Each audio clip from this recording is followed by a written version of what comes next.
Put a wolf skull next to a dog skull on a table.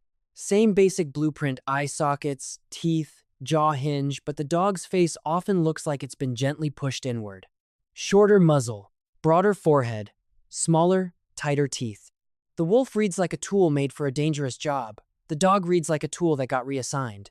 So why do animals living with humans so often end up with softer, shorter, rounder-looking faces than their wild ancestors? The easy story is, we liked cute faces, so we chose them. But the timeline doesn't always fit. Early on, when an animal first starts living near people, the daily problem isn't beauty, it's safety. An animal that bolts, bites, panics, or can't be handled is difficult to keep near a fire, difficult to feed, difficult to breed, and easy to get driven off or killed. Domestication isn't an individual animal learning manners. It's a population changing over generations because humans quietly rewrite the survival rules. Who gets to eat scraps without being chased away? Who gets protected from predators? Who gets kept through winter? Who is allowed to breed? Those decisions, sometimes deliberate, sometimes just practical habits, act like a filter. The animals most able to tolerate human nearness are the ones most likely to leave descendants. Here's the strange part. A filter aimed at behavior can still change a face. Not because anyone targeted the snout, but because bodies are connected systems. Change who survives and reproduces, and you can shift growth patterns and proportions as a side effect. This matters now, because it helps you tell the difference between ancient domestication and modern fashion. Not every short muzzle is a deep evolutionary destiny. Some are recent tastes. Which brings us to the next question. If early humans weren't selecting for short faces on purpose, what were they selecting for, and how could tolerate humans reach all the way into bone and teeth? The first test was simpler. Which animals could stand being near us? Imagine two young wild animals at the edge of a camp. One smells smoke, hears voices, and bolts. If trapped, it slams against the pen or fights until someone gives up. The other is wary, but it does not treat every approach, tether, or feeding attempt as a crisis. It lingers, eats near people, and survives. That difference changes the future. The animal that panics is more likely to be killed, released, lost, or kept away from breeding. The one that tolerates people is easier to feed, move, and keep alive long enough to reproduce. Humans did not need to understand heredity for selection to work. Failing to keep the most reactive animals was already a breeding decision.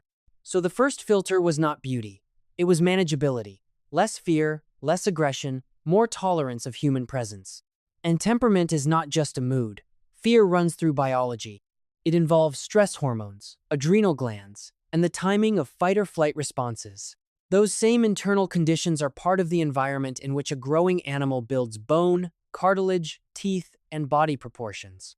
If generation after generation favors calmer stress responses, physical development may shift too. Not because humans asked for a rounder face, but because behavior and growth are connected inside the same animal. That is why a calm farm animal or sociable pet is not merely a wild creature with better manners. Its handleability often rests on population history, generations in which the most explosive temperaments left fewer descendants. Still, this is only the logic.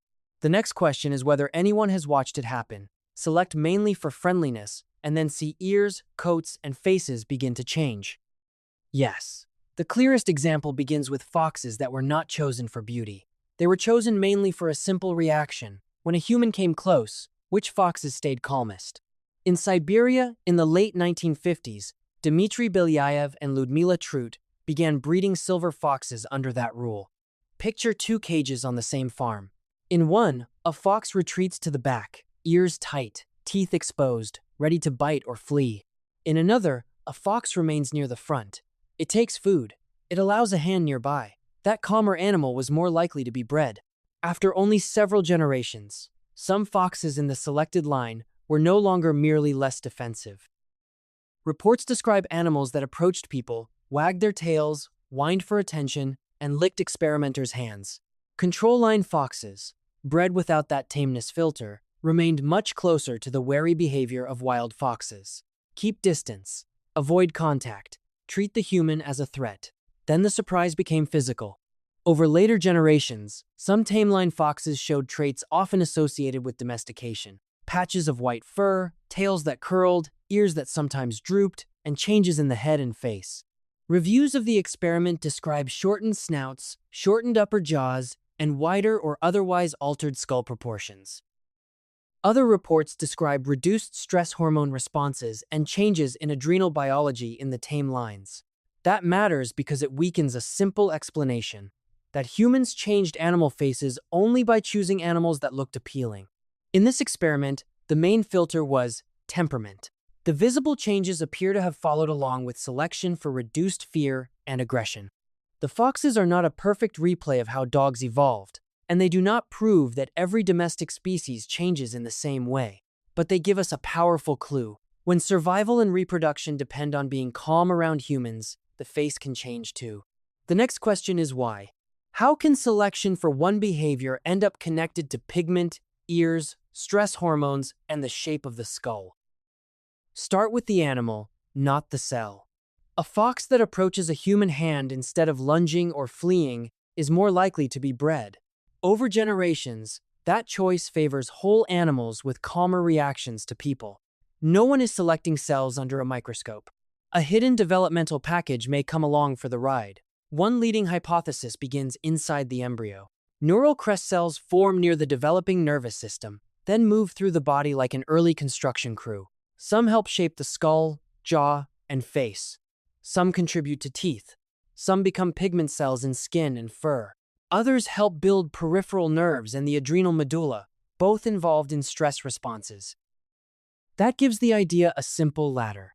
First, humans favor animals that are less fearful and less aggressive.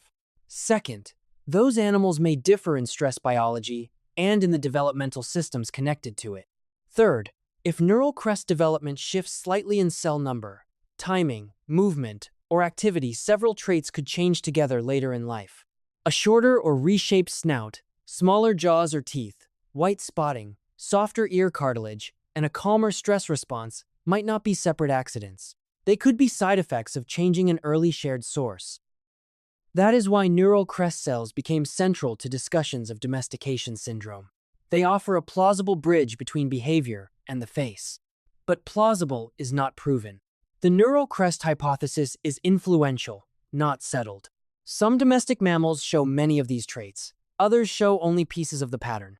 Diet, captivity, reduced survival pressures, and deliberate human preference can all reshape faces too. This matters beyond ancient domestication.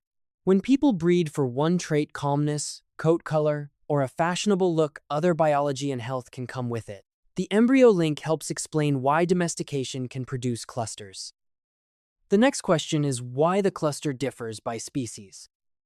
Line up a wolf, a farm pig, and a pug, and the idea of one domestic face starts to break. The dog may show the familiar pattern, a shorter muzzle than a wolf, rounder proportions, a more juvenile look, but the pig tells another story. A wild boar's head is both tool and weapon, long snout, heavy bone, tusks for digging and fighting. A farm pig can have a shorter, more variable skull, but that face was shaped by pens, steady feed, body size, growth, and meat breeding, not by the same path that shaped dogs. Add cattle, goats, rabbits, and cats. Some lines show altered skulls, others show only fragments of the pattern.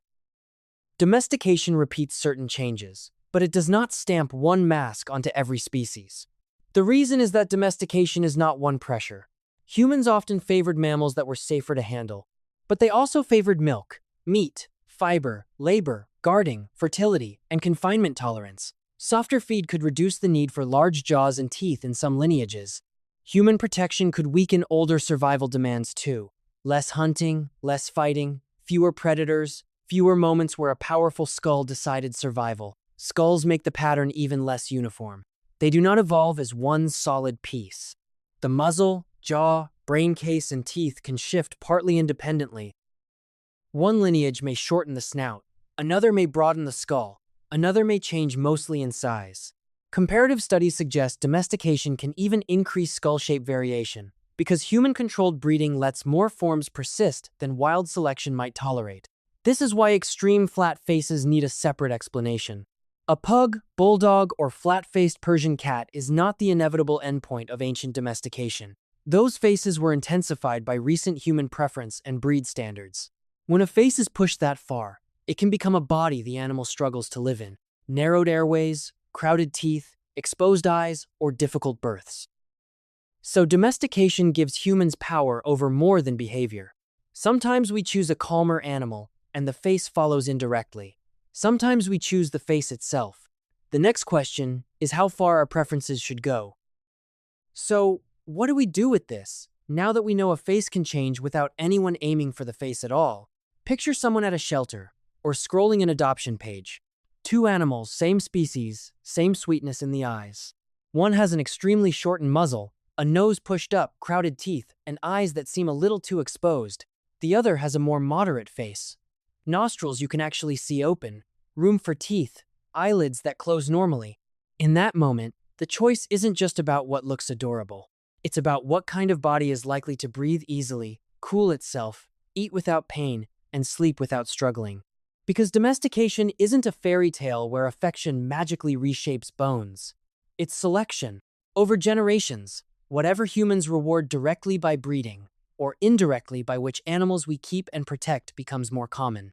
When we reward extremes, we can push faces past the point where they function well, and we don't have to guess the direction of the harm. If the airway is shorter and narrower, breathing gets harder. If the jaw is shortened but the tooth count stays similar, teeth crowd. The main new idea is simple. Treat an animal's face like a health feature, not a fashion choice. If you're choosing a pet, you can favor individuals and breeders who prioritize breathing, eyes, skin, teeth, and movement over a particular look. If you're writing breed standards or setting kennel rules, you can make "can it live comfortably?" the non-negotiable. And this isn't only about pets. Our cities are still changing the rules outside our homes. When food is in dumpsters, when danger is different, when humans tolerate some animals and persecute others, we become part of the filter again. Some urban wild animals may even start showing subtle shifts that fit life around us. That doesn't mean they're becoming domesticated. It means selection never really stopped. So if our streets, homes, and tastes are still shaping which animals thrive near us, what kinds of faces and behaviors are we unintentionally selecting for next? If you like this video, don't forget to like, share, and subscribe to stay tuned for future videos.